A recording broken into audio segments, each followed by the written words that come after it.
But when it comes to this stuff, like the safety of your children, can we agree? Can we agree on things like safety of our children, free speech? You don't have to like everything I say. I know people don't like everything I say, but can't we agree on some pretty fucking basic fundamentals? What's up, everybody? Couple Casuals Podcast, episode number 29. I'm your host, Stefano, and I'm very much looking forward to today's conversation. I suspect it's going to be somewhat of a politically driven conversation, but I'm sure we're going to get into some other good things as well. This conversation is for maybe the frustrated Canadians out there, whether you're frustrated about the inflation, the economy, the political divide, or maybe liberals and Trudeau in particular. We don't know, whatever it may be, but I am very much looking forward to this conversation. My guest today is a very articulate individual. He is very courageous in his speech. You may recognize him from the off-the-cuff segments throughout COVID, where he was very prominent and people were tuning in and agreeing with his opposition to what seemed to be the mainstream consensus. And I hope to carry some of those conversations today. So, ladies and gentlemen, Jonathan Harvey, welcome, brother. That was an intro, dude. Thanks, you like man. that? Yeah. That was all right. Eh? Like I told you, a couple casuals before 12 o'clock does the body good. That's good. That's good. Thank you. I appreciate it. Yeah. No, man, I appreciate that's you so coming funny. on. Yeah, that's great. We had a great conversation on It's Simple podcast. Yeah, that was great. Yeah, It was I great. really And I enjoyed kind of that. wanted to continue it on here. Yeah. Because I find it like just very intriguing on how informed you are and like a lot of things. And I'm genuinely curious to ask you some questions and get your takes on what the fook is going on here in Canada. Yeah. But before we get into some of that stuff, I kind of want to start with one of the beautiful things about podcasting, brother, is you kind of get to know individuals outside of like a surface level type of thing. Yeah. So you dig a little. Yeah. Yeah, for you sure. dig a little, right? So I kind of want to just start there briefly. Yeah, for For sure. the viewers tuning in that maybe don't know who Jonathan Harvey is, maybe touch on who you are, and then we can kind of intertwine it with like, did you have a political upbringing? Or what is your kind of background on that, if there is any, or like how did you become interested in just that in a nutshell? Yeah, I mean, who you are is such a big question, bro. Right, isn't it? It goes deep. Yeah, it's kind of funny. You know, I grew up in a small town in Aurelia, amazing upbringing, middle-class family, played sports my whole life. I was just like a go-get-dirty kind of kid. You know what I mean? An early millennial.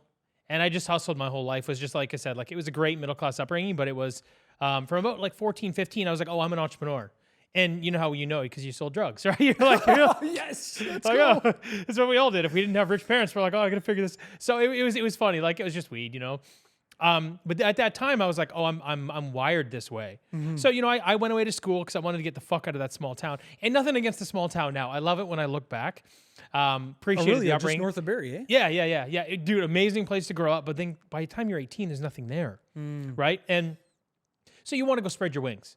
I also think it's really valuable for everybody to get out of their hometown. And the reason for that is while you're growing up, you're figuring yourself out. All your emotions, everything's sort of a mess. You can be an asshole to people. You can embarrass yourself. You can, I don't know, you can look funny. You could be a goth. You can maybe be overweight. You can be a lot of things. And nobody is really super mentally stable. You know what I mean? Because you're just figuring it out. Right. And then those things can often, now this didn't happen to me, and I know it didn't, but this is why I can say this. Those things become who you are to everybody around you in a small community. So when you're 18, you graduate from high school, you're really still figuring things out. Right. But everyone that knows you, that's who they know.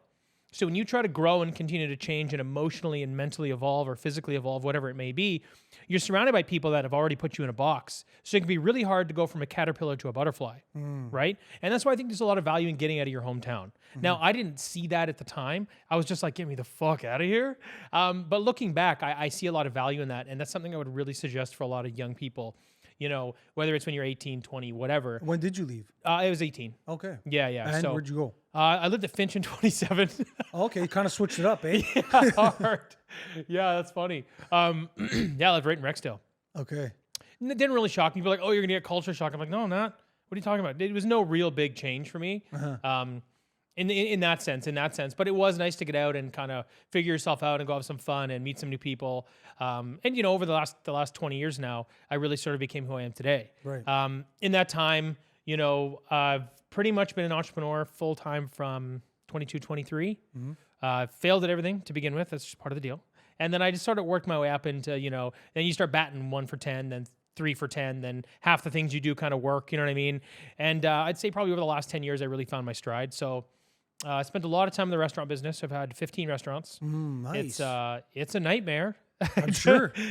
Sure through COVID as well. Yeah. It's the thing is, it's like restaurants in general. You know the saying, there's 100 moving parts. There's 1,000 in restaurants. It's that there's 1,000, and you always have to you always have to consider so many things. And I've been lucky to have a lot of great staff, but it's also like a very transient business. It's kind of a revolving door. People, it's their pit stop. There's a lot of partying, a lot of drinking, a lot of shit goes on in that business. But if you learn everything about it and you stick it out and you're in a good place and you're busy, you can make your money. And then obviously, COVID rolled around. Of course. So that very much kneecapped us. But it's funny. I didn't really lose any sleep when it happened. I just kind of was like, all right, well, this is out of my control. So I guess we'll just sort of roll with the punches. Very stoic mentality. Well, there's nothing else I could really do. Like I am the hardest on myself, and I am the biggest critic. So if someone's like, "Hey, Jonathan, you're an asshole. You look like shit. Whatever. You're an idiot." I'm like, "You can't hurt me. I hurt myself more." So I don't care what you say to me. Yeah. So I'm saying that because not so I seem like a masochist, but I expect a lot from myself. And when I make mistakes or errors and it's my fault, I'm very hard on myself. But I learn from those mistakes. But this wasn't our fault. There's nothing we could do. It was preposterous. We were all just sitting there going, "Hey, we know everything about this business and we're doing well, and the government's taking everything away from us." So that's really what kind of got me charged up for all the political stuff that I was doing. Exactly. I would imagine that was the introduction to like the political. But did you have somewhat of a political upbringing, like around the dinner table? Were you talking politics? Was it something that was like a motif throughout your childhood? Not really. It's interesting. Like my father is similar to me in intellect and how we talk with each other and what we discuss and stuff like that. It's always about ideas and interesting things. Okay. But we weren't overly political, and it's because up until I don't know, maybe 5-10 years ago, it maybe like everybody's gonna have their own story with this. But up until about 5 years ago, politics didn't really play a big role in my life, and because they didn't play a big role in my life, wasn't really a topic of conversation. Of course. Yeah. I was like, I'm gonna go try to win. Okay, I got to pay a little more taxes here. Not so much over there. Like otherwise, no big deal. You know what I mean? There wasn't really a lot of policy in the way of being an entrepreneur. So it just wasn't a big thing. And then, COVID hit. I should say that I have always kept up with current events. Okay. So I kind of know what's going on, but I didn't dig too deep. And then when COVID happened, I'm like, all right, let's kind of pull back the curtain here and see what's going on. Yeah. Yeah. And I imagine a lot of people became like somewhat introduced to politics because you couldn't remove the politics from COVID and like the policies and the things that were going on. So a lot of people were somewhat not forced, but like ushered into the conversation. Yes. This is the relevant issues that are coming on and they will affect you with lockdowns, with mandates, etc. Right? Well, it was interesting. Like politics did two things through the pandemic. One is like you said, they became very prevalent in our lives because unelected officials were given, or even elected officials, but I mean, a lot of unelected ones, were given power to sort of dictate what was going on. 100%. You've got all these scientists and these doctors, these people that the government's kind of leaning on and using as an excuse to, lock people down, shut the businesses down, all this other stuff. And then from the political side, really, they were making decisions that no one's really prepared to make. No one really has the right amount of experience to make those decisions. So I don't want to say that they were super unqualified, but they seemed like they were motivated by money. And for a lot of reasons. And then we started going, this doesn't make sense. Like if you actually do follow the science, this doesn't track. If you actually do follow the money, well, now it really makes sense. I think it's one of the biggest transfers of wealth in history. Huge. It was huge. Yeah, it might have been like dollar-wise, it might have been the biggest. Right. At per capita, I'm not sure just because of our sheer volume of people now. But anyway, yeah, it was massive. But the other big thing that really happened through COVID is politicians managed to politicize everything. Correct. And that was interesting because you look at this apparatus, the government, and what they try to do that I've kind of learned over time is they want to get bigger and bigger and bigger for more control. I don't always know why. I hypothesize sometimes, but I don't really know why. But the more issues in the public eye that you have to be a part of and you have to address that become politicized, the larger the apparatus. The bigger the apparatus, the harder it is to fall. And that's kind of what they've built. So they've permeated, politics has permeated into everything. And then now it's like no matter what, whether you wanted to be involved in politics or even if COVID didn't get you into it, now you have no choice. Exactly. Now it's like if you're using plastic, it's somehow political. 100%. Everything has become political. That's what it is. So it's like everyone by proxy, by no choice of their own, they are now involved in the political conversation. Right. But the benefit that I see, we don't see it right now, but the benefit that I see long term is because everyone's becoming more informed, people are going to get involved.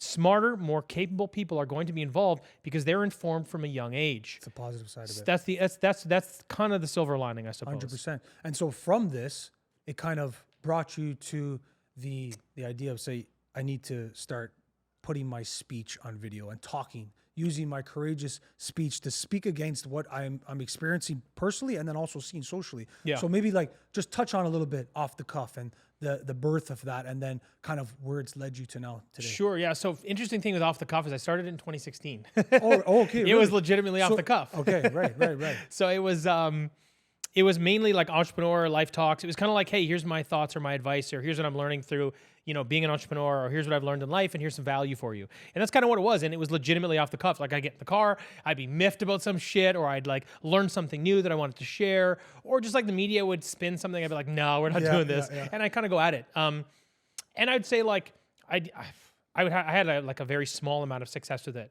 Not like I had maybe 15,000 followers, Still. Yeah. But, and then when it came to COVID, I remember after the third lockdown, sat in my car, a legitimate off the cuff one again. And I kind of sat there and I'm like, what can I do? I looked, I'm like, guys, what can I do to fix this problem? Like, I'll do anything. I don't care anymore. Like, I need to do something because nothing else, no one, like, I don't see an end in sight. I don't see an organization helping us, and no one is making the right moves here. Right. And it's very clear. So I just I ranted a little bit about that. I wasn't like really there was no like victimhood to it. I was just kind of like, hey, this is fucked. How can I fix this? That got a bit of traction. And then I remember the next video I did was on a treatment. So they were ushering in all this vaccine stuff, and you can't get emergency use authorization you cannot get emergency use authorization when there's a treatment. Have you read The Real Anthony Fauci? Okay. No, so I heard good things about it. One of the things I took away from that was that I didn't identify that at first, but for the viewers that are kind of like, take this in for a second, without an authorized emergency, without an emergency authorization, they wouldn't be able to push the vaccine the way they did. And in order to achieve that, you need to have no alternative to that remedy, to that action plan. Right? Yeah, exactly. So you can't have any treatments, basically. Exactly. So they were snuffing out all these treatments and just smearing them in. So there's this one called bamlanivimab. It's a tough one Never to say. heard of that one. I know ivermectin and those ones. Yeah. So bamlanivimab was one that came out of Canada. And they were IV bags, and they were relatively expensive, but they were easy to administer. Just it's an IV bag. Come on. They were approved at the federal level, and they had like a massive success rate in crushing COVID. As soon as you get it, you take this stuff, you're fucking good to go. But they stopped it at all the provincial levels. So all these things sat on shelves at all the provincial levels and never got administered. And I was like, all right, something's going on here. Right. So that was the first video I did, and I got so much heat. Oh, really? Like people in the comments? Oh, yeah, bro. People are like, you're on the wrong side of history, blah, blah, blah, blah, blah. I'm like, so that was a funny day. Because when someone says, hey, Steph, you're an asshole, you kind of go, okay, whatever, bro. And you move on. But you feel like it's like a wave, right? So it goes through you and you move on. But when 200-300 people are being like, you're a piece of shit, fuck you, you're like, I'm drowning a little bit. You go, wait a minute, am I? Let me look at this for a second.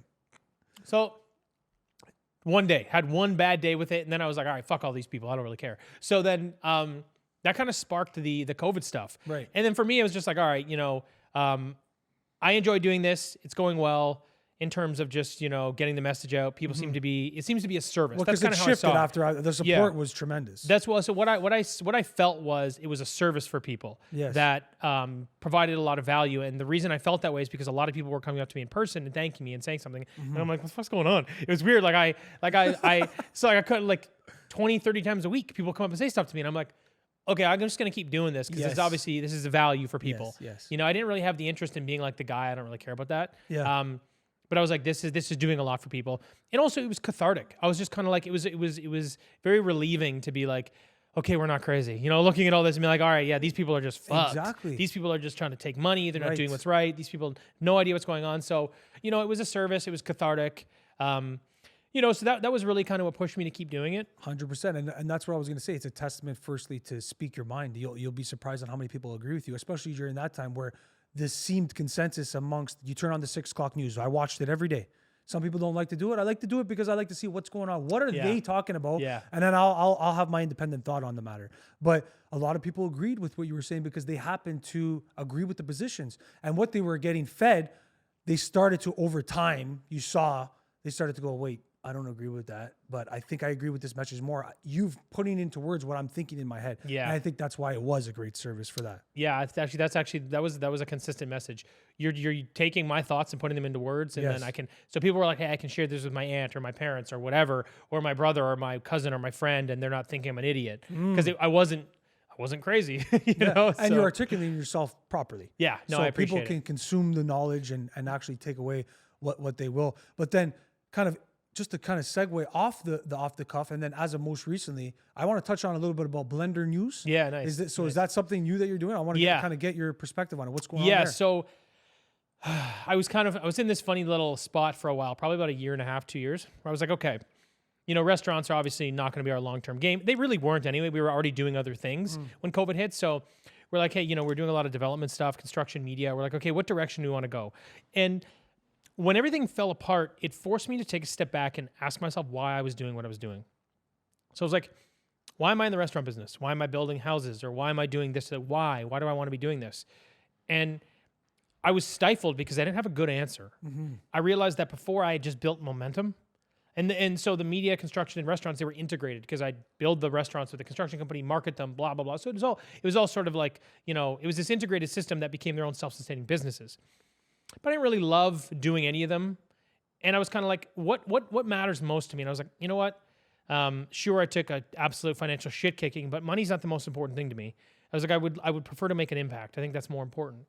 And then I thought, okay, well, if impact is the most important thing you can do, then what is sort of your next step? And then the other thing that I came to realize too while I was making this decision was, because of my age, because I'm in my late 30s, this is not a decision that's a 2-year plan. You know, this is a 20-year plan. So this is a big decision. I'm not just going to, you know, go build this house, then move on. I'm going to build this business that I might be sticking with or trying to build out, or you know, I'm making this move that's a 20-year move. This is a big one because it may be the last big chapter of me being an entrepreneur. Okay. So it took, like I said, 1.5 years, 2 years, trying this, playing with that, learning this, doing all these other things, just kind of figuring it out. And where I sort of landed was I was like, okay, so there's 2 arms. One is kind of in the regenerative medicine space, which we talked about before. We talked about it. Was great. Yeah. So that's kind of one of the arms, but I'm not a scientist or a doctor, so I can manage and drive it forward. But at the end of the day, I'm not the one doing any of the operating. Right. So that's one arm. And then the other really big arm for me, and I think this is really more my, I love it. I really do enjoy it. I'm very passionate about it, but I think it's also a very big service and will create a big impact, is independent media. Right. So the idea with all of the shit that's going on in the world, censorship, literally everything in the Western world. Right after this. So with all that stuff and, you know, not being able to get out, you know what you said earlier? You'd watch the 6 o'clock news, then you'd share your own opinion. Or you have your own opinion. I have independent thought. Correct. So what I do is I take it in, then I share the opinion. I'm kind of like, what's going on here? So Blendr News, I built as sort of this independent media platform that is currently a newsletter.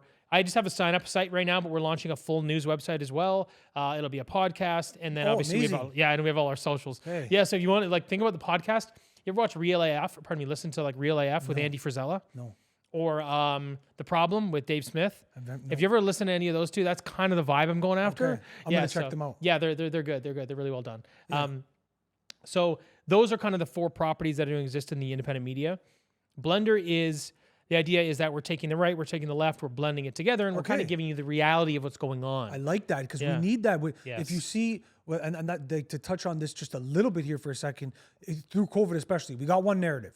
We only got one side of the aisle. That's all we got. We got fed that all the time. Yeah. And even you see with our prime minister and certain politics, you get one side of it. You don't get the real independent, which the news should be. It should serve as an independent. It's the whole point of it. It shouldn't have a political bias. But what we see now, and especially with censorship, which I want to get into shortly, is 100% a bias and a certain push for a certain narrative. So media should serve as an independent. I guess that's the optimism surrounding social media and these podcasts and platforms that we're having now. Yeah, I think that's it. It's like people want and deserve the truth. Right. And I think you should always be able to share your opinion. Like I write op-eds and I write on them op-ed. I'm like, this is me sharing my thoughts. Here's the facts and here's what I think about all of it. Yeah. And sometimes I'm just a little more factual, but for some reason though, media has just turned into this propaganda. It's probably been for such a long time. You and I probably just didn't see it quite as clearly. right. It's just a tool for propaganda. That's all it is. It's all state government media. It's all there. It's bought and paid for. And the thing is, it's right out in the open. So the idea with this is I'm sort of targeting, one big group right now with Blendr News.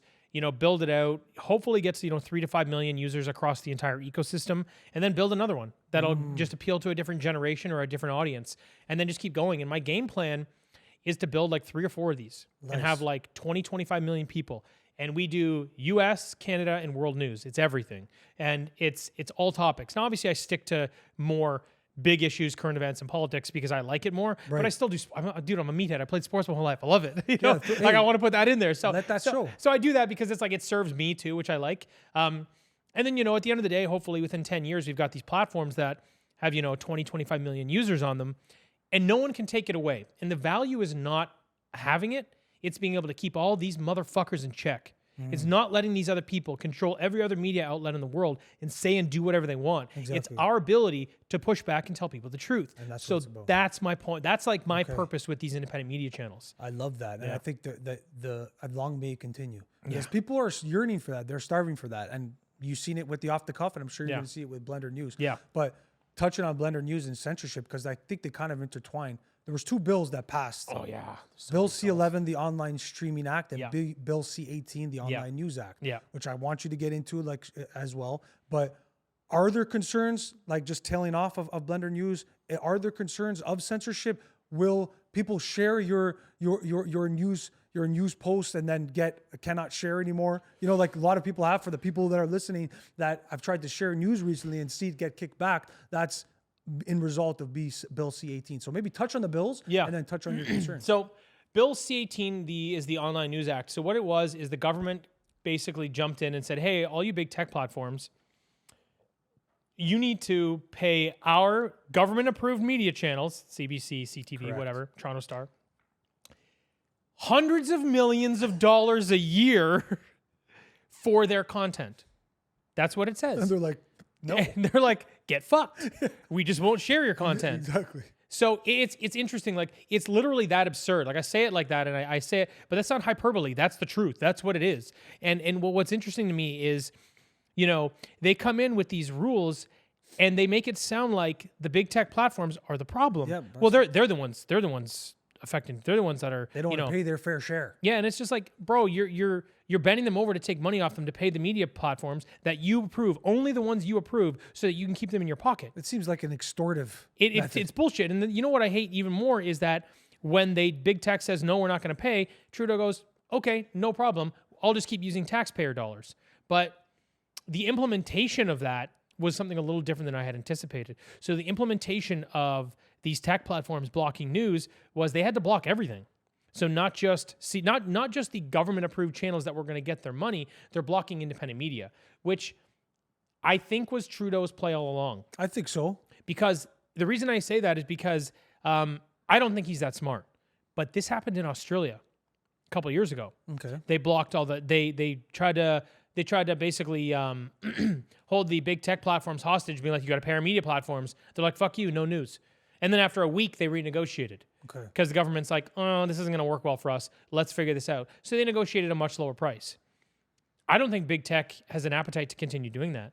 And Trudeau knew that. And the numbers that they requested from the tech platforms was more than they requested in Australia. So Trudeau knew when he implemented this what they were going to do. They were going to block all media, all news. And with that, they killed the opposing narrative. They killed it because we don't have a right-leaning network in Canada. The National Post is the closest thing we have, but we don't. But they're center. They're center right. You know what I mean? The Toronto Star has become completely left. Yeah. What do you at CTV? I watch it. There's somewhat like it's not like a complete liberal reach out, but it's it does have the undertone of that. CBC is obviously funded by the Liberals, so that's specifically going to be in favor of Justin Trudeau. Is there an independent mainstream media? There's not really there's no big independence. Everyone's kind of underground. There's no one on network anyway. But I mean, maybe that's the qualification.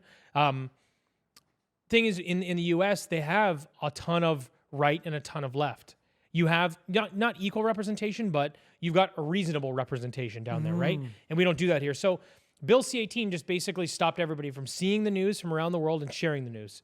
And it's just for me, what Trudeau did was he just killed the opposing narrative. He completely controls. But I mean, there's ways around it, right? Yep. First, I mean, get a VPN.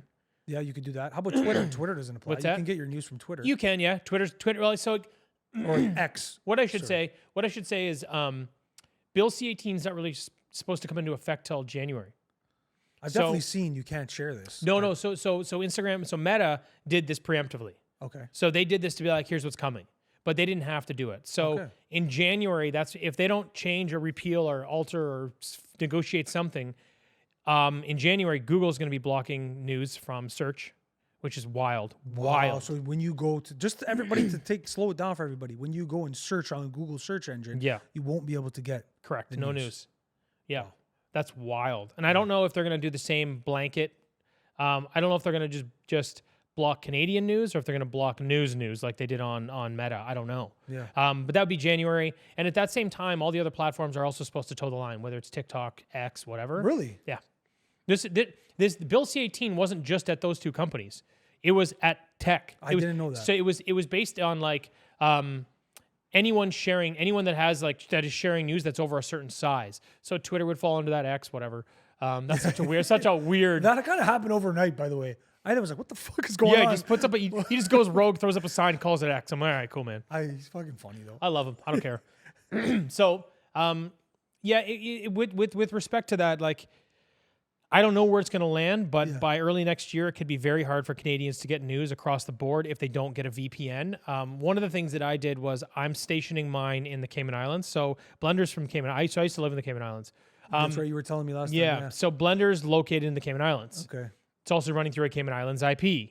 So it doesn't, like, I'm kind of safe there in that sense. But in terms of reaching Canadians, I don't know what this looks like so that was the main reason why I did a newsletter. Okay. So that was why I was like, okay, like I need to, every day, 6 days a week, I do a newsletter. It is 7 or 8 pages of fucking news I put together. So people will subscribe and you'll get it like an email sort of thing. Yep, you get it because you can't, they can't block that. Right. So I'm like, hey, at least you can get this. So that was one of the reasons I did that.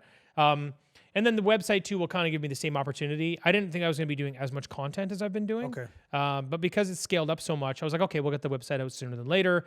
But like you said, like with the socials and in terms of what people are going to be able to access in the coming year, I really don't know, which is fucking wild, dude. Like, who on the right side of history censors not only censors news, censors speech, censors everybody, especially the opposing narrative? Yep. The answer is going to be nobody. Nobody does that. And the problem is right now, you get a lot of people on the liberal side, Democratic side, that are happy because the tools are being used to censor the opposition.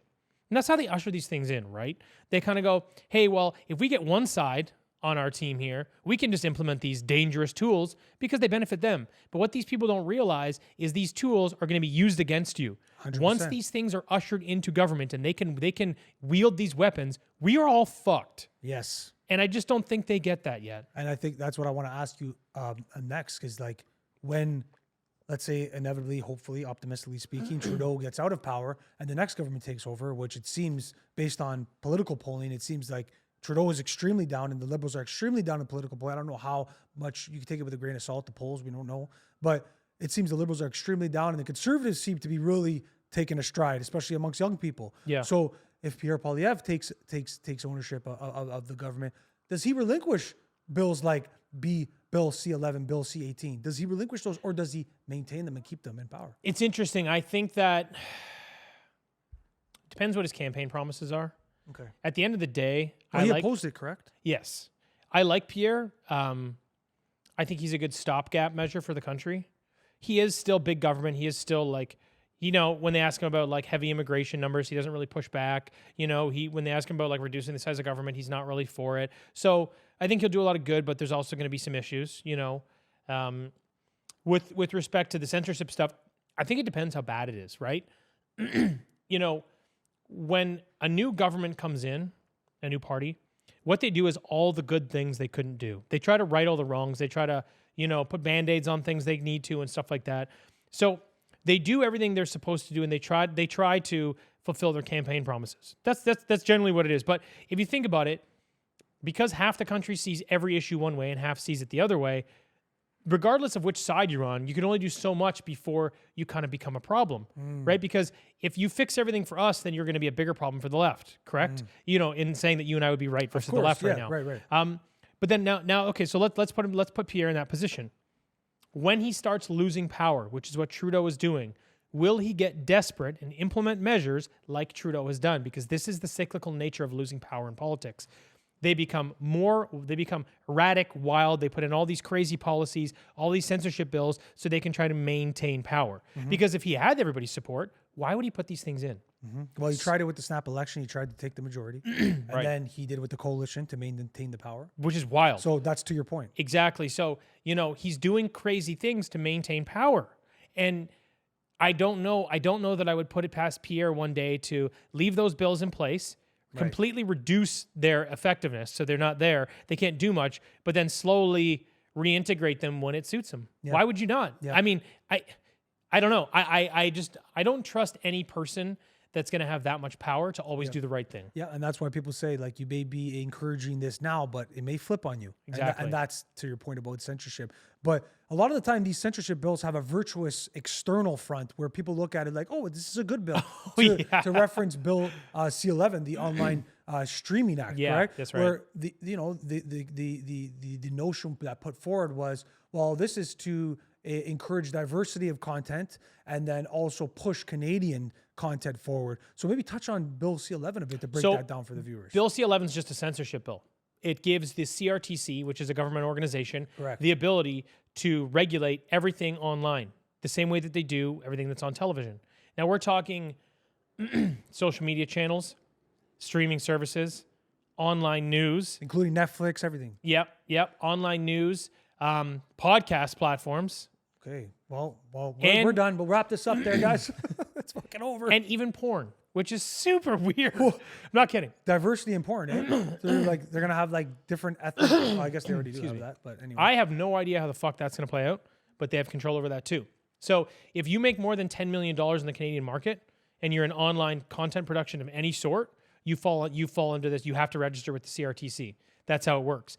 And what's interesting is they have the power to not only tell you have to have more Canadian content or what you have to put on there. These platforms now all have to pitch into a Canadian media fund, which is interesting, right? So what's this media fund going to do? Well, they're going to create government-approved media. So this is basically a state media fund for them to just build content to it's propaganda. That's all it is. That's what it is. And all these tech platforms have to put money into the pot. That's the deal. It's just another tax to be a part of the system. But what irks me, and in your position, in my position, in Joe Rogan's position, is the CRTC has the ability to investigate any piece of content, even if it's not illegal, if someone complains about it. Oh my God. Oh my God is right. Are you familiar with what's going on with Jordan Peterson? The Ontario of course College? I am. Yeah, wild, dude. So I mean, the way I see this is how many people are like, if you like Joe Rogan, I won't even go on a date with you. And I'm like, you're a fucking psycho, well, guess lady. What? I won't go on a date with you if you say that either. Well, my thing is this. My answer to everybody, I don't like Joe Rogan. He's this, he's that. Have you even watched one episode? They haven't. No, of course not. He's so level-headed. He's such a decent person. They're just being cunts, bro. I'm just like... He's got a hold of you on that I one. don't need that, man. So, but what's crazy to me is this bill being in place, and they have to register by November. So this is happening now. So with this being in place, they could very well start cutting us off from the Joe Rogans, the Dave Smiths, it doesn't matter. Take your pick. They had Wire, the whole line. Everything. They're going to have... Well, did you hear that under Bill C-18, they were... I'm not sure actually what bill it was under, but they were going to censor Fox News in Canada. I didn't hear that. That is wild. It doesn't surprise me, though. That really surprises me. That's so crazy. The things that these guys are capable of, Jonathan, especially like what we've seen over the past 4 years, is unbelievable. Yeah, you can't remove the politics from it. So, I mean, C-11 was put in, like you said, to say, oh, it's about diversity. It's about making sure Canadian content gets shared, blah, blah, blah, whatever. But that's what I just explained. That's what the bill is. And that's what they're going to use it for. That's what they're going to do. They're going to use it to shape all media the way they want. And I think that this is happening at the global scale, right? So the Canada, God. Boy. So Trudeau, and then I think it was the Netherlands, they championed a new. I'm not sure if you'd call it a bill in the UN, but it's just like this. It's kind of an act, a bill, whatever you want to call it. Just pardon my lack of political knowledge there. They put together this bill, we're going to call it, about the world. So all these nations tackling disinformation. But who defines disinformation? Well, these motherfuckers that signed the bill. Exactly. So 27 countries signed it right away. Of course. So this is, dude, we're talking about every major country in the world now has got a mandate through the UN and through all these countries working together to fight back against disinformation. Yeah. But I want to touch on something. Any pushback against masks, any pushback against vaccines, any pushback against anything that was happening through COVID, the Wuhan lab leak, literally take your pick. Those were all called natural immunity. Natural immunity. These things were all called disinformation by those fucking people that now get to sort of use this blanket rule across of everything. Exactly. So the problem is you've got my point. Sorry, I get a little caught up in it. Everything that we just said was true, but they called it disinformation. Exactly. And these are the people that are now wielding And then as time played out, we saw it was true. At a certain time, we mentioned disinformation. Right. You'd be literally banned, brother. Yeah. You'd be literally banned. Oh, a ton of people were. Yeah, you were again, to our point about the alternative to the vaccine, right? And then what they said about the vaccine initially, which was you're not going to get this virus if you have the vaccine. They said that. It's on video. We can roll clips about that all day, 7 days out of the week. You won't catch COVID. It stops with you. You won't spread. Exactly. One and done. Safe and effective. And take your fucking pick. It never happened. Yeah, dude. Never it was happened. that was all disinformation. That was disinformation. But the irony of it yes. is that was disinformation. And that's what scares me is everything that they've said over the last couple of years has been miss, or malinformation to some extent. And everyone else pushing back have been vilified, except we've all been right. And it's not about being like, I don't need this. Oh, I'm right. I get to be, I don't care about that. That means nothing to me. It's just that now these people are implementing weapons to use. And what they're doing is they're just giving themselves the platform to say whatever they want and that to be true and no one else to be able to say anything else at all. And there's not really much room for opposition. Nothing. Well, this is what this is. This is what this is. So that's my concern. So you mentioned Canada. You mentioned Trudeau. That's why I want to kind of unpack further now. I want to dive into that a little bit. Starting with Canada. Do you feel that Canadians are divided? And do you feel that our values as Canadians, do you have an opinion on what it means to be Canadian? And what is the current state of Canada and where we kind of are? Because I see this real kind of distaste for Canada and like where we're at politically, and then just socially too. We're divided and people are looking to go elsewhere. What's your opinion on it? I mean, the more I kind of think about this, the more we sort of make our plans for the future. I don't think Canada is a part of it for my wife and I. It just isn't. Right. It has very much become something we're not super proud of in a lot of ways. And I think the ship can be I think the course can be corrected. The ship can right itself, but I think it's going to be a long time. I think it's going to be 10 years. And that has to do with a lot of things. That has to do with sort of the social stuff. We've gone way offside with a lot of political correctness, a lot of this, a lot of things with minors too, and all this gender transitioning stuff that irks me, and then the economy. The economy's in really, really bad shape, and it's primarily Trudeau's bad policy and bad decisions. And I think it's going to be a good 10 years before it really gets itself into a good place again, if we do the right things. So that's kind of that's how sort of our personal take. With respect to divide, it's very divided. It is as divided as it's ever been, for sure. And I don't know how we fix this because everything is politicized. And, I don't want to sound like, I don't mean to use this as a sort of a blanket statement because I do think there's value on all sides of the political aisle. But in general, most of the crazy shit in Canada is coming from the Liberals. Yes. Most of the stuff that people would be like, whoa. We have to call a spade a spade. And because of that, because they also own a lot of the media channels and because they're winning the culture war, I don't see how people. Are they? 100%. Yeah, I still think they're crushing the culture war. They've won social media. You don't think there's a pushback on like the boomerang effect, like kind of what they're pushing, and then a lot of people to like off the cuff, to reference off the cuff. A lot of people resonated with that. I think there's a silent majority that's not talking. I think a lot of people are starting to see it the other way, the logical thinkers, but at scale, no, it seems that, well, I'll give you one example. They voted in Olivia Chow in Toronto as the mayor. She's a lifetime NDP who has actually stolen from people. Like, so I don't understand. Like, this is what the people want. And in second, I forget her name. Her name. NDP? No. It went. She was the deputy mayor with Tory. I forget her name.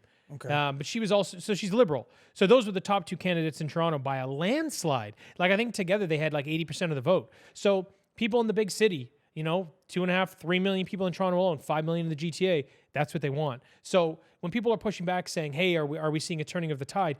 In smaller rural areas, sure.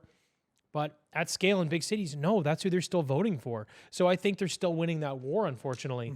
The other thing too is I think that you and I know a lot of this comes down to who has the loudest voice. And, when you get radicals on the left, you get radicals on the right. But radicals on the right, I think they're all wrong. Right? I don't agree. Yeah, I don't agree with any of their shit. But what's happening on the left, the people that are a little more radicalized or extreme, they're getting celebrated. They're in the media. Right. They're the ones that are getting cheered on. And so when you give those people that kind of power and that kind of voice, and then you continue to sort of confirm their decisions and what they're doing and giving them power. And that's the thing. That's what the government's basically running. That's the tailwind they're using right now, which is wild to me. Like, did you see the 1 million March for Children? Which I want to get into next. Yeah. So the 1 million March for Children was a group, a very, very diverse group of parents from all over the country, parents who have kids, not these crazy people who want to cut a kid's dick off who doesn't have a child, who thinks it's crazy that you'd want to stop them from mutilating themselves. What is going on in the world that society, the government, politics, policy wants to allow us to mutilate children? What is happening? What a dark time in history. Of gender and teach them a certain ideology. Yeah, at a young age. That's to me is you can talk a child out of that. But I forgot, I was reading something the other day in Canada, like the hundreds of people that have had women, I guess they were women, that had their breasts removed before they were 18. And now the detransitioning movement is getting massive. Yeah, and they're speaking out. We're like, it's crazy to me that we're even having a conversation about the fact that it's wrong to mutilate children. Right. But they're doing it, and they're cheering these people on. So this is the tailwind that they're using. Again, so the 1 million March for Children had a very specific purpose. We don't want all the gender stuff, all the gender ideology, basically anything within that realm. Yeah, we don't want to be taught to our children. And there was a religious premise to it as well. Again, it was a diverse group, right? Because I would have been in that group. You would have, but I'm not religious. I don't know about you. Yeah. So the whole thing was, but they only didn't want it happening in schools. That was it. They go, look, we don't want this to be eradicated from the world. Everybody should be who they want to be. But in schools, we don't want you teaching our kids this, and we don't want gender-neutral bathrooms because that can be wildly dangerous. It's uncomfortable for my child. Sure, like the whole thing is just a bit strange. That was what the 1 million March for Children was. That was exactly. And Trudeau, and now to bring Trudeau into this because we have to, who is a big proponent on the division of Canada, tweeted out there's no place for hate in Canada. He did the same thing with the truckers' convoy. Yeah. The truckers' convoy, he claimed they were racist. The one Nazi flag, which we don't know where that came from. It could have been a liberal ploy. We don't know. We don't know where it came looks from. like it was. It was 4 blocks away, and Trudeau's cameraman was there. Exactly. So it was very suspicious. That's exactly what was going on. I wouldn't put anything past them. But once again, tapping in on a virtuous opportunity of what seems to be, and then dividing the country, which he's done so well of. So he tweeted that, adding to the fuel to the fire. And what I take from that is he's one of the main problems that we're having here. Yes, he's fueling it because it's what's keeping him going right now. I think that's how he's building a lot of how he's maintaining his support is by being on that side of things. You know what I mean? I think he's become like Madonna. Like his crowd right now is just the LGBTQ community. Like that's it, dude. It's a big part of it. That's it. So he's always such a big proponent of that. And then the other thing too, it's interesting about being a liberal right now is if you don't toe that line, you're a bigot. If you have any other opposing views to it, you're a problem. So they kind of continue to preach all this equality, inclusion, diversity, equity rather, diversity, so that they can keep everybody a little bit scared. Like everyone that's a liberal has to just kind of jump on the bandwagon. Yeah, this is all great. Yeah, we love this. Yeah. This is amazing. And he keeps doing these things because this way I think people are socially afraid to back out of being a liberal. Like people are afraid to sort of jump on the other side. He vilifies them as these terrible, horrible people that want to hate everybody. But I mean, the counter protesters that went to all these things, they were doing the same thing. They were using this straw man argument that this was about hate. And the teachers' unions got behind it which is super dark. Yeah, which is super dark. Well, you saw, you know how they were. Yeah, it just to me like they sort of missed the entire point. But then, like you said, Trudeau just took that opportunity to spew some absolute nonsense rhetoric to continue to divide the country. Because that's what it was. Like, to your point, it was not a hate. There wasn't a hate premise. There was a religious context to it. There was a diversity of people that were there that just shared the position of like, you imagine you have a kid and they're coming home and asking what gender they are. They're very confused. They're malleable. They're young kids. And it's a concern for the education. So I ask you, do we have a concern for education in Canada? And is it indoctrination versus education? And if so, where do you send your kids to get education? Yeah, I mean, the education system's been fucked for a long time, right? Okay. Across the board. The public education system is really bad here. It's really bad in the States.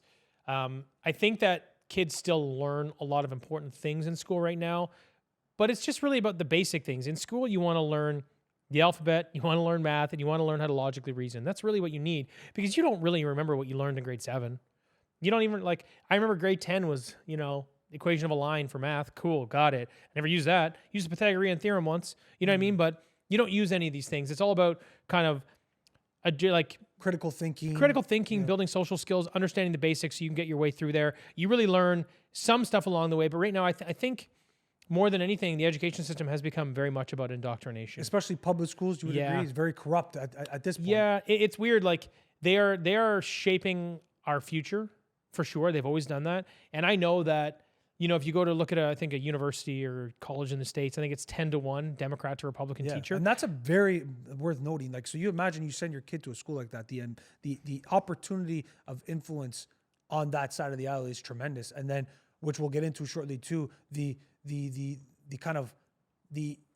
traction to jump on the next social issue and activism becomes really prominent for them. It's in their face. So, I mean, to the education thing, I think that the system sort of needs to fall. And I'll tell you why. It's it's becoming this lowest common denominator situation, especially in the States, where in the interest of equality, and really it's about equality of outcome, which you can never have, because some people are always going to work harder. Some people are always more capable. You can reach the top shelf. I can't. And just to explain, there's different things. Equality of outcome is they're trying to equally represent each group what they would consider, versus equality of opportunity, which would be laying out the landscape for people in an equal way and letting the best kind of take it. See, that's the only way you can fix this problem. I do agree that there are systemic issues. That's for sure. No problem with that.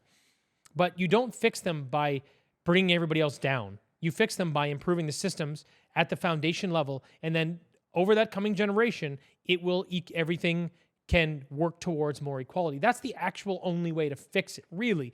But we've kind of got this idea where math is racist, and they want to get rid of doing tests, and they don't want to have any more advanced programs for kids in school because. And I'm thinking to myself, why would your goal not to be to bring everybody up to the top level as opposed to bringing everybody down to the bottom? And that to me is that's as far as the actual education side. And then with the indoctrination stuff, I mean, I just don't understand. They're basically civil servants. Teachers are hired by the governments. Is there a quality of teacher issue? Well, I think that I don't know enough about that, to be honest. For people to be pushing this crap on kids, I would say that's an indication of what they're like, which is a real problem, but I'm not really sure about their ability to actually educate. I don't know. I think a lot of that comes down to psychology and just understanding those around you and how to communicate. So I'm not really sure if they're lacking in that arena so much as they are indoctrinating our children to a point right now that's pretty dangerous. I don't know where this goes. For it? Pardon me? What's the motivation for the indoctrination? Well, this is what I try to understand, right?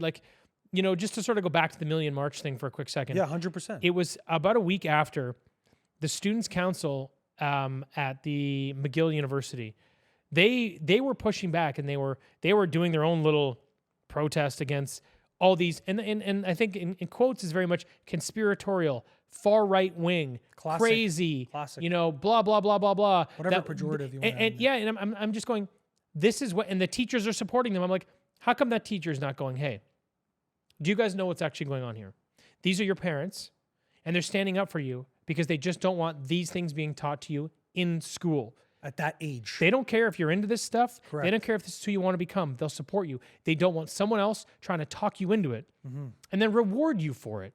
Because what happens when you're a young kid? You're trying to figure things out, and you work on a reward system. So if you're being confused and lost and have no idea what's going on, and your balls haven't even dropped yet, you're like, you still sound like a girl. And they're saying, hey, we'll reward you If you say you're a girl, well, what are you going to have? A massive group of people switching sides to get the reward. Which the numbers you see. Which exactly. So, tremendously so I have to blame that on the education system, and I have to blame that on the teachers, because if I were in that system, I would be ripping it apart. And I think I'd be ostracized. I'm not sure how much these people have to toe the line. I don't know, because I'm not really in it. But it's a really big problem. And, what are you going to do to educate your kids these days? I mean, the growth of homeschool and private schooling is pod schools. It's huge, dude. And the thing, what's happening, like I spoke to a woman not too long ago.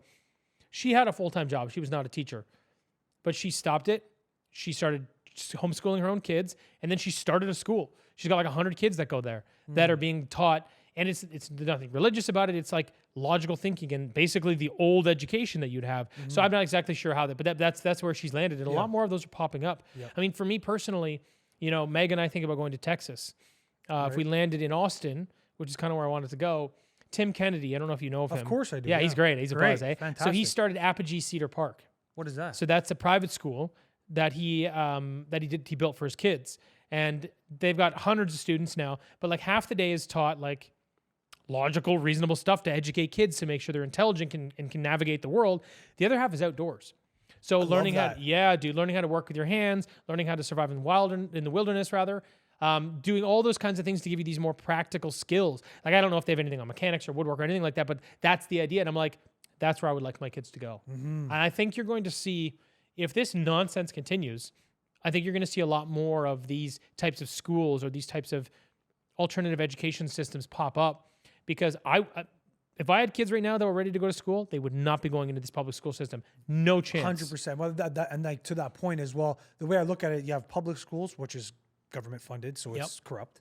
You look at Catholic schools, which is sort of starting to swing back and forth. There was a big debate on whether they wanted to hang the flag or not. That was kind of ongoing. Yeah. There's supposed to be a religious context to the teachings and sort of tradition in the school program throughout the day. And then you have private schools, which is not achievable for some people. A lot, yeah. My concern is I had a good school experience. Some people didn't. I did. Personally, from my personal experience, I think if I have a son, if I have a daughter, God willing, one day, I would like them to have a relatively same thing. I played sports just like you, and education through sport was one of my big proponents. Totally agree. It really helped me shape who I am today. So I think it'd be a real disservice to my child if I can't put them in that system. But if you're forced to either choose between them getting indoctrinated or them getting educated, you have to start looking at alternative options. I totally agree. And the nice thing is for you and I, because we don't have kids that are even entering that age, it's like we have time. We have time. That's the optimism. And then the thing is, like, I told Meg, same thing. I'm like, look, if there's no reasonable alternative for our kids, I will start a school.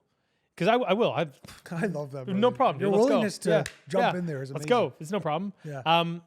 And my goal would be to have, several hundred students doing the same that Tim Kennedy's doing. That would be the game plan. Because I agree. School was great for me.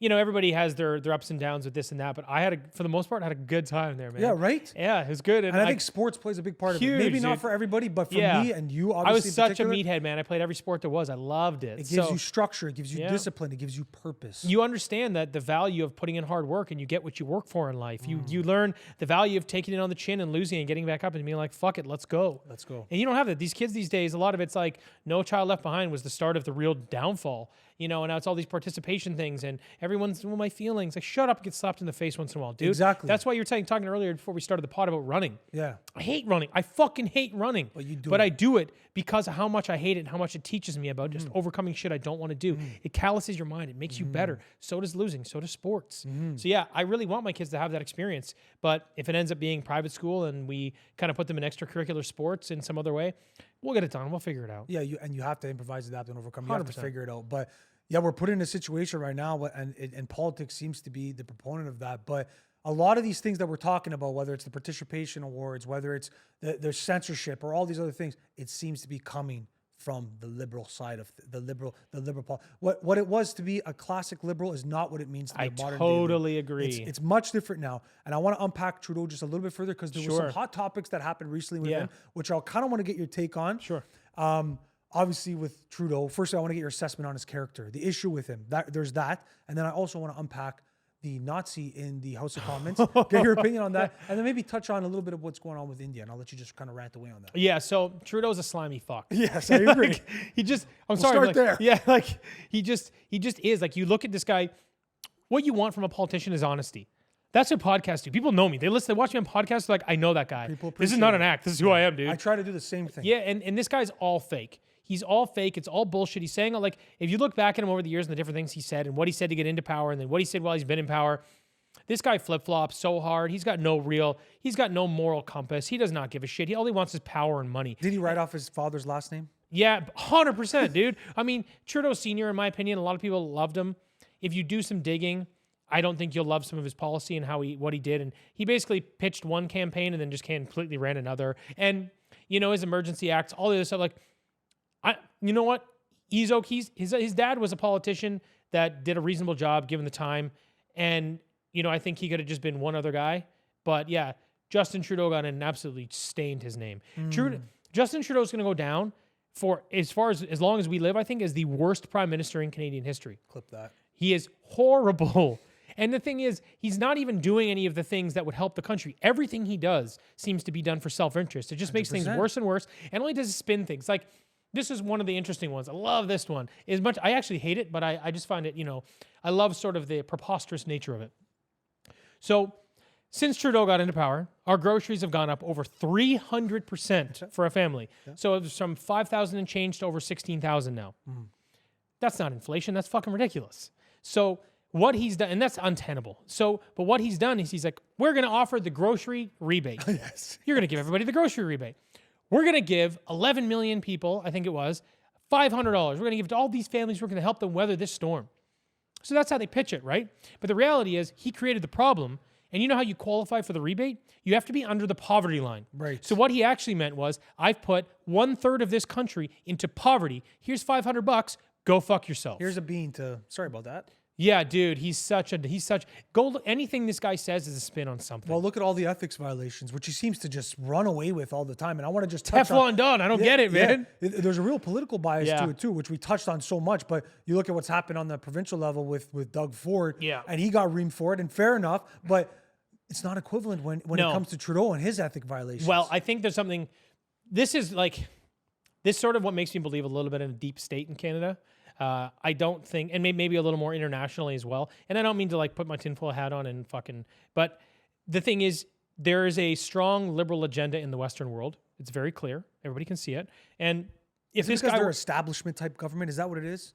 Well, you got a lot of these sort of globally governing bodies. Like you have your UN, you have the WEF, you have these other things.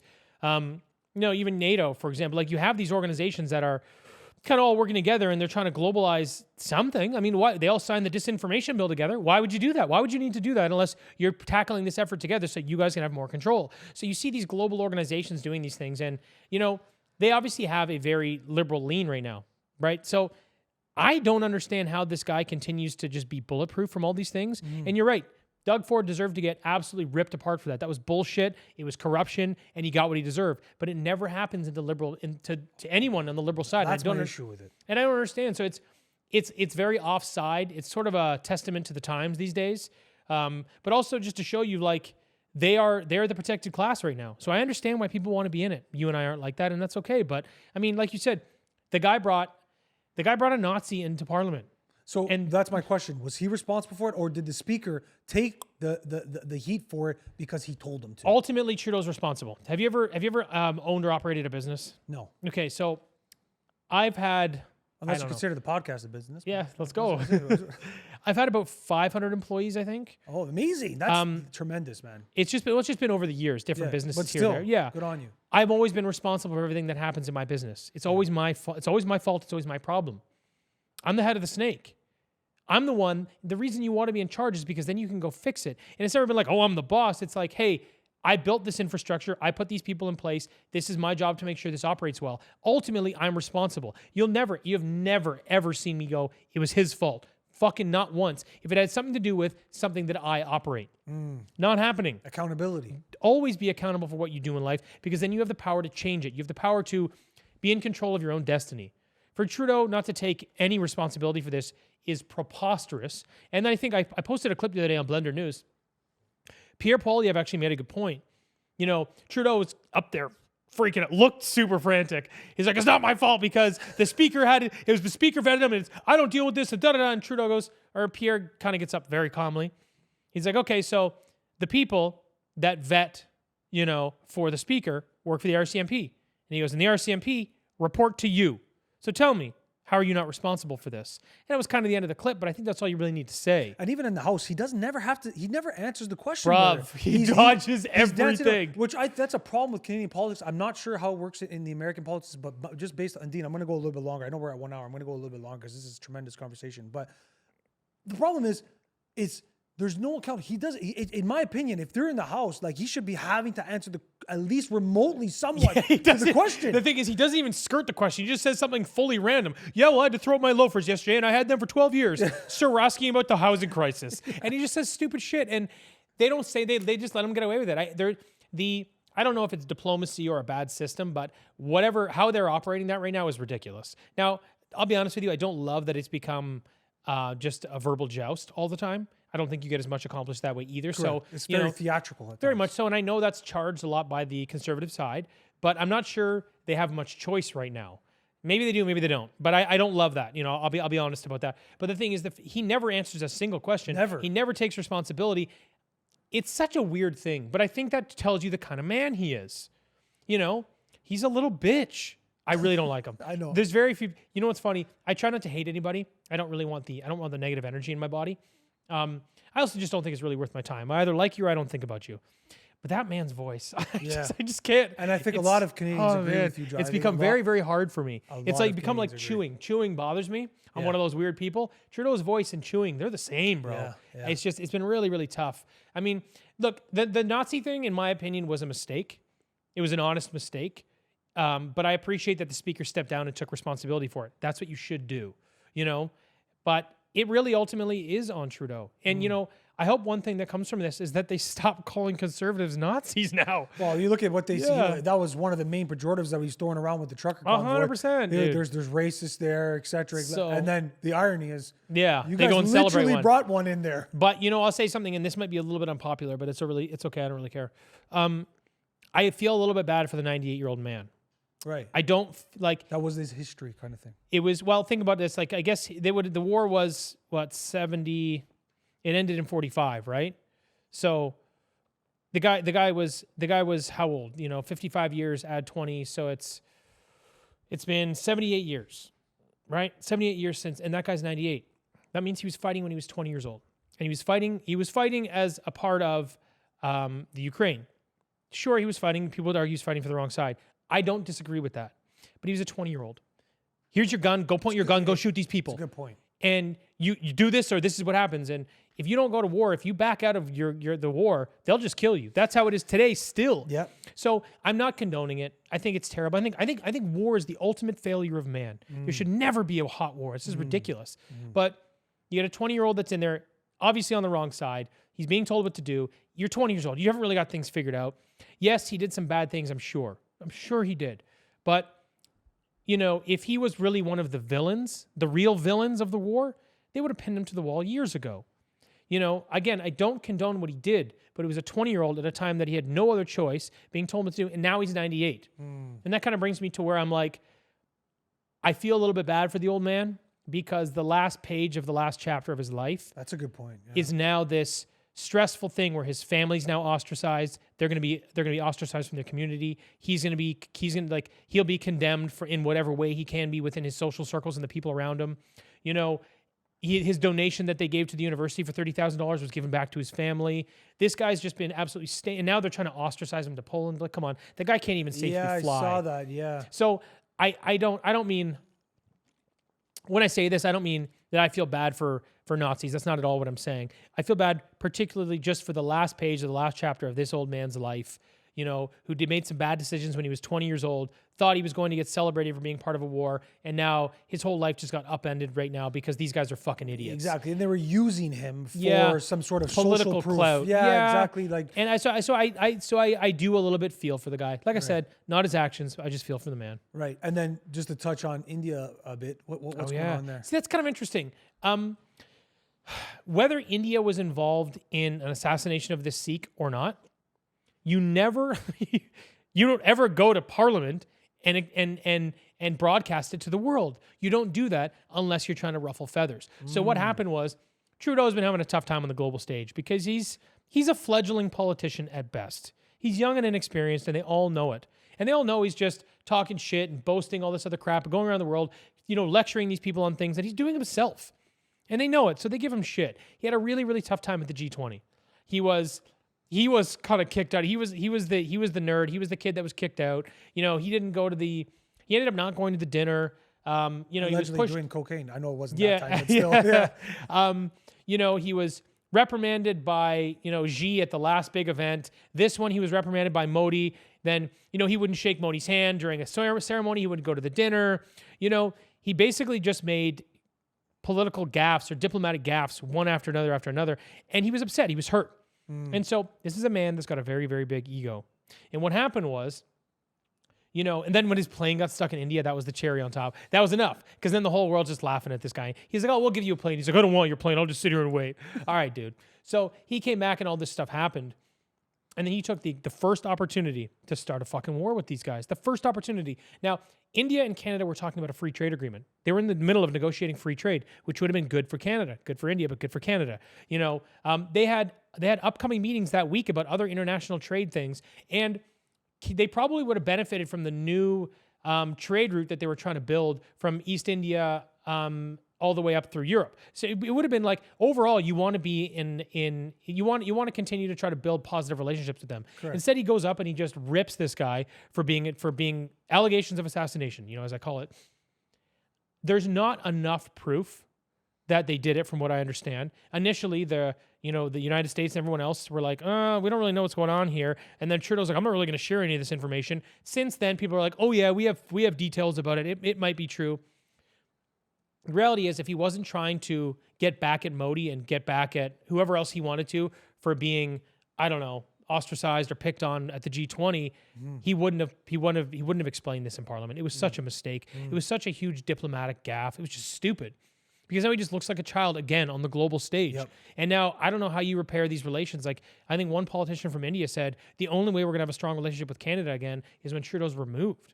And he does all this stuff because his ego is hurt, because he's a weak man. Yeah, he's very ego-driven. He's very narcissistic at times. And I don't know if he's ever going to be removed. Do you see him making it to 2025? Well, so there's a couple things there. Like, first of all, I just want to finish the last thought on that last thing. Sure. If India was involved in the assassination of this guy, right, there are better diplomatic ways to do this through the proper channels underneath the media. There are ways to deal with it. Calling him out like this and making it this big political issue did nothing but, like I said, satisfy the man's ego, and I think he's weak for that. To go on to, do I think he's going to stick around? This is an interesting question. Is Trudeau going to be here in 2025? Well, one thing I would say, if you see them pull an election before 2025, be very concerned. Another one? Very concerned, yes. The snap election cost Canadians how many millions? 600 million? 600 million, to which they saw provinces doing it during the time of COVID, and they were able to achieve a majority government. He was a minority government, didn't succeed. No. But I guess it was just another part of his pursuit to try to take full control. And now with the NDP coalition, takes him to 2025. So if you see them pull an election before then, it's because they've decided they think they can win. Right. Or at least win a minority. And they can run a snap anytime? Yes, pretty much. Again? I think you have like a 8 to 12 week window and you can just pull it. Weird. Yeah, so thing is, because they're in a coalition right now, the Conservatives rather don't have the votes to get an election called. So if you see one called before 2025, it's because Trudeau thinks strategically that they can win. So if you see one, be very afraid. Now, in terms of what's going to happen in 2025, the issue that I have is if the Conservatives don't win a majority, we're kind of fucked anyway. Right. Because the NDP and the Liberals are just going to continue this marriage. Always. For sure. Always. And do I think Trudeau has a chance? If we go on merit, he should have been out a long time ago. But with all these censorship bills, whether it's C11, C18, or if they pass the online hate speech bill, C36, which just censors everything you can say, how do the Republicans, rather the Conservatives, how do they break through? or how do they guarantee that they're going to break through? Because, like, my parents are 69 and 70 years old. Love my parents. Been free thinkers most of their life. But my dad and my mom right now are very on the side of liberals because their whole lives they've been liberals. But this is, like you said, this is not traditional liberalism. Exactly. But they just continue to buy into it because it's part of their identity. It's who they are. Yeah, coming from an Italian background, a lot of Italians resonated with Trudeau's father. Yeah, of course. So He brought us in. they don't know Yeah. what the fuck is going on. Well, right you and I now. both. Like, I'm Italian too. They brought us in. Trudeau, like Senior brought the Italians in. So they love him. So they vote for his name. They still do it. Right. So the thing is, they vote for Trudeau, or they believe in Trudeau, or at least they believe the media and what they're told. So if Trudeau and the Liberals and the NDP can control the biggest apparatus in the media and then be able to snuff out the opposing narrative and be able to stop people like you and I being able to push back and say these other things, he can tell whatever story he wants and people are just going to believe him. Right. So unless he does something, I don't know, unless he does something absolutely insane that gets him kicked out, he's going to have a good chance. And, one thing that might happen is people might start waking up their lives continue to get worse. If the economy continues to fall apart and the groceries cost another 300% and blah, blah, blah, those are the only things. If those hit people's pockets, maybe they won't listen to what they're being told. But unless you hear that, I think he's got a very credible chance. And there's in also 2025. the tremendous amount of the immigration that he's brought in. I think those are all dialed votes, guaranteed, like roughly. For the most part, if they can usher them in and give them the tools to vote, yes, definitely. Which is a real problem because we let in over 1 million people last year. And then people question why their purchasing power has gone down and their inability to buy property because there's not enough houses, too many people. Not to say like we come from descendants of immigrants. There's nothing wrong with that particularly, but there needs to be some sort of monitoring of the numbers in comparison to the housing market because as a young person now, it's quite almost unachievable. Yeah. To own property. Yeah, I mean, you have to have the infrastructure to manage the influx, is what I say. Like you just have to have it. You got to have people. And we're not doing that. And it's funny. The CMHC says we're going to build 3.5 million homes by 2030. We're not even going to get close. We're not even going to build half that. Not even half. It's not even going to be close. There's no chance. And is there a quite big bureaucracy? That's what Pierre says all the time. That stops the ability to get the buildings. We are number 37 out of 38 in OECD nations from time it takes to go from raw land to a completed building. What was the time frame? I don't know exactly what it was, but we're 37 out of 38. Ranked. Okay. Yeah, so our ranking is we're second to last in the time it takes to build. So, is there a little bureaucracy? Yeah, and I mean, if you look at the CMHC, if you just look under the hood of that company alone, they are responsible for making housing affordable for Canadians. That's kind of their mission. And they're a crown corporation. So they're run by the government. They're an extension of the government.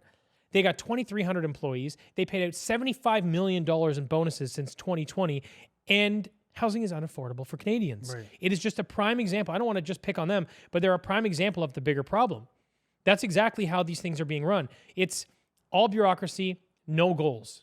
That's what's happening, and that's what our government has become. So how are they going to fix this crisis? I have no idea. I have no idea how they fix the housing here.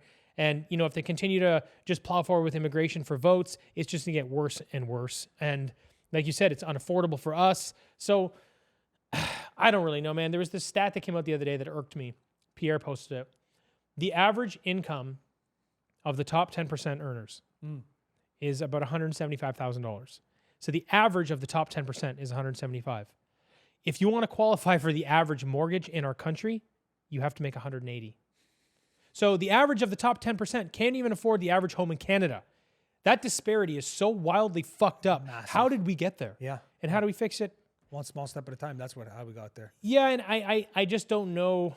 Like I said earlier, I think it takes 10 years, and I'm going to be long gone by then. Yeah. It will take time. And just to kind of head into like a concluding topic here, just to get your opinion on it, because this is my concern. We mentioned religion a bit too, and I want to kind of intertwine it with the ideological war that's kind of been going on. Do you think that, like, touching on Trudeau, fake good person, morality, kind of how easy it is to kind of cash in on being a good person nowadays? If you didn't post a black screen, you're a bad person. If you don't wear a mask, you're a bad person. It's a very easy, fast track way to be a good person nowadays. But in reality, it's actually very hard to sharpen your character, to maintain a morality that's at a level of respectable nature. So my question to you is the removal of religion being replaced with ideology? And is that a concern? Or you speaking from, like you mentioned, not necessarily a religious person, how do people extract that morality in life? Is it just something innate, or is ideology taking over and religion's being pushed to the side, or is it vice versa? I think it's just another religion. Right. Ideology would be seen as very religious-like now. That's what I think it is. I think that's what people are buying into. Right. I would be willing to bet most of the people that buy into today's left-wing ideology are not religious. Correct. Because you can't have those beliefs. Like, I'm not religious, but I appreciate a lot of the teachings. Okay. I appreciate a lot of the value. There's a lot of value in it. It's a good way to live life. You know, it is. Like, I just think it's preposterous that there's a man in the sky and he can go to hell. I think it's silly. But there's a lot of really, really good teachings and lessons and value in a lot of religions. Mm-hmm. And I think it helps build good character. Correct. Now, I don't think that religion's really necessarily being pushed aside. I still think there's a place for it. I think like over 80% of Americans are still religious. So I think, I believe that. And I think it's at the lowest it's been, but it's still a pretty crazy number. I just think this is a new religion. This, like, you get into these ideologies that become like science has become a bit like an ideology too. It becomes this thing where it's more dogmatic than it is about fact. You know, we saw that through COVID. I think this ideology has built, it's funny, the difference between a cult and religion are just the cults that get too big, you can't shut them down. That's all it is, right? And I think that, you look at how this liberal sort of, I don't mean to just call it liberal all the time. Yeah, but because I do think there's value on those sides, but that's kind of what it is right now. Yes. But like this very woke ideology, it started as a small group that just got so big and they're so powerful that they've become a powerful religion. Very loud and organized. Yes, they become they are a powerful religion of their own. They have a way of living their life. They have these things that are dogmatic. They try to get people to toe their line. They try to convince people to see it their way. They're almost like a religion within their infancy. You know what I mean? Yeah. Where they're resorting to violence because they haven't found their own way and they're not comfortable within their own skin yet. Right. So, I think that they're all going to coexist, maybe not peacefully for a while, but I do believe that this kind of woke ideology is going to continue to be sort of this cultural religion, maybe for as long as you and I are around. Yes. And we've seen in the Millions March for Canada. Yeah. There was religions of Muslims and Catholics and rising together really with the same overlying message. It's because logic and the safety of children should overcome all of that stuff. It really should. If you want to be in church and believe in one God versus another, that's fine, because at the end of the day, you're giving up a certain amount of logic to believe in it because you can't prove it. So that's a fact, right? But when it comes to this stuff, like the safety of your children, can we agree? Can we agree on things like safety of our children, free speech? You don't have to like everything I say. I know people don't like everything I say, but can't we agree on some pretty fucking basic fundamentals? I would hope so. And that's what brings these people together. And I'm hopeful that over time, some of these things become more prevalent and people start targeting these specific macro issues that we go, no, kids have always been the protected class. Let's put it back that way. And let's keep it like that. Let's just get back to this. Free speech has always been a tenet of democracy. Let's keep it that way. And wasn't that a fundamental liberal ideal? It was 100%, dude. If you go look, it's funny, if you even watch a TV show from the mid 2010s, the raging liberal was the free speech person screaming at all the government and having a problem. It's just the script totally flipped. Totally. And they use them as a weapon to usher in these things that they want to usher in that give them control and dominance over all of society and potentially all of the world over time. And these woke ideologues just don't see it. And it's unfortunate because what's happening is very dangerous and it's going to leave a scar in society for a very long time. Well, listen, I think that conversations like this and then the way you speak, you're very courageous through your speech, and the dialogue that we had today and like these sorts of conversations really spike interest on certain people. And then maybe it gives them the inspiration to have the courage to speak up when they need to, or have these conversations, or reach out and get educated on certain things opposing what they're always being consumed. So Of course. I appreciate you so much coming on. Yeah, and thanks I look for having forward me, to having brother. a conversation again. But in conclusion, I always like to end off on a segment I like to call Salute. Salute is the final segment on Couple Casuals podcast, where I give an opportunity to the guests to kind of give a little cheers. It's fitting for Couple Casuals. Give a little cheers, a little salute to the viewers, whatever you want to say, little sentence, speech, whatever. End it off. Yeah, man. Think for yourself. That's the biggest thing. Go back to a time when you thought for yourself and you valued your own moral compass and, you used sort of your own innate logical tools to sort of navigate your way through life and live the life you want to live, and stop letting all this noise and this crap dictate how you operate day to day, and just find some good friends and love your family and try to enjoy your life a little more, because it can be very hard these days in this world with all this chaos. So I hope that you can find your way back there. I appreciate you, Jonathan.